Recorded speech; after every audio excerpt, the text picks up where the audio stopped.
మొన్న అసెంబ్లీలో మొక్కల కొనుగోలు కేంద్రాలు వెంటనే ప్రారంభించాలని మేము చేసిన ఒత్తిడితో ఈరోజు రాష్ట్ర వ్యాప్తంగా మొక్కల కొనుగోలు కేంద్రాలు ప్రారంభం చేసుకోవడం జరుగుతూ ఉంది. ముఖ్యంగా రాష్ట్రంలో దాదాపు 10 లక్షల ఎకరాల్లో మొక్కజొన్న సాగు చేసుకుంటా ఉన్నారు. నిన్నటిదాకా మార్కెట్లో రైతులకు 1700 రూపాయలు కూడా ఒక క్వింటాల్కు రానటువంటి పరిస్థితి ఉంది. రైతులు బాగా నష్టపోతా ఉన్నారు. 2400 మద్దతు ధర ఉంటే 1600-1700కే మొక్కలు అమ్ముకుంటా ఉన్నారు. ఈ పరిస్థితుల్లో రైతులు నష్టపోవద్దు, వెంటనే కొనుగోలు కేంద్రాలు స్టార్ట్ చేయాలని మొన్న అసెంబ్లీలో గట్టిగా ఒత్తిడి చేయడం జరిగింది. ప్రభుత్వం దిగొచ్చి ఇలా రాష్ట్ర వ్యాప్తంగా కొనుగోలు కేంద్రాలు చేయడం జరిగింది. అయితే ఇప్పటికే కొంత ఒక 20-25% మొక్కలు వెళ్ళిపోయినాయి, దళారుల చేతిలోకి వెళ్ళిపోయినాయి. ముందే స్టార్ట్ చేసి ఉంటే రైతులందరికీ మేలు జరిగి ఉండేది.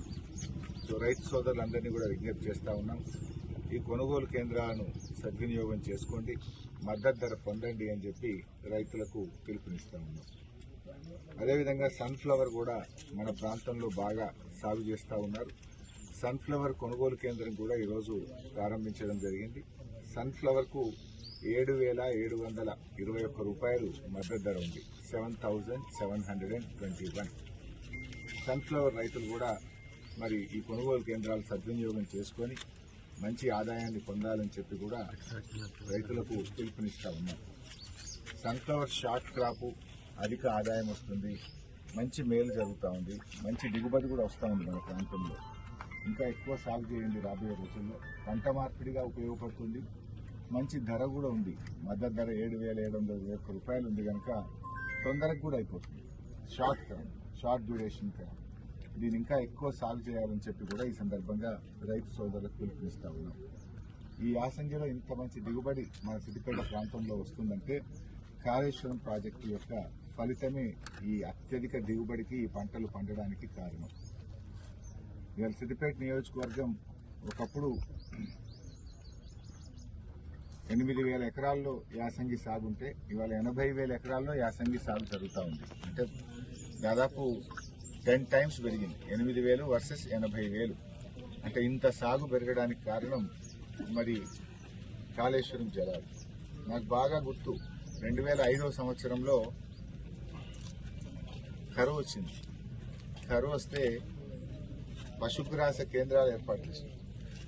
చిన్న కోడూరులో, రాజగోపాల్పేటలో, నంగునూరులో పశుగ్రాస కేంద్రాలు పెట్టారు. అంటే పశువులను బతికించడానికి 40 లక్షల మెట్రిక్ టన్నుల గడ్డి తెచ్చి రైతులకు సప్లై చేసినాం. అంటే పశువులను బతికించడానికే గడ్డి తెచ్చుకున్నాం ఆంధ్రాకి.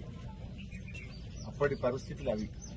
ఈరోజు ఏంటి, కాళేశ్వరం వచ్చినాక కరువు అనేది సిద్దిపేట జాడలో కూడా లేదు కదా. కాలమైనా కాకపోయినా 2 పంటలు పండుతూ బంగారమౌళి ప్రాంతంలో రైతులు పంటలు పండిస్తున్నారు.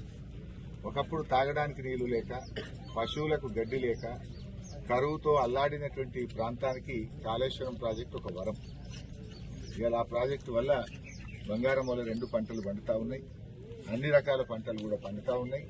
మరి ఈ చక్కటి పంటలు పండడం నిజంగా ఈ కాళేశ్వరం ప్రాజెక్టు యొక్క మహత్యం. ఆ ప్రాజెక్టు ఈ ప్రాంత రూపురేఖలు మార్చింది, ఈ ప్రాంతానికి కొత్త దిశను అందించింది కాళేశ్వరం ప్రాజెక్టు. సో రైతు సోదరులు సన్ఫ్లవర్ మరియు మొక్కజొన్న కొనుగోలు కేంద్రాలను వినియోగం చేసుకోండి, మద్దతు ధర పొందండి అని కోరుతున్నాను.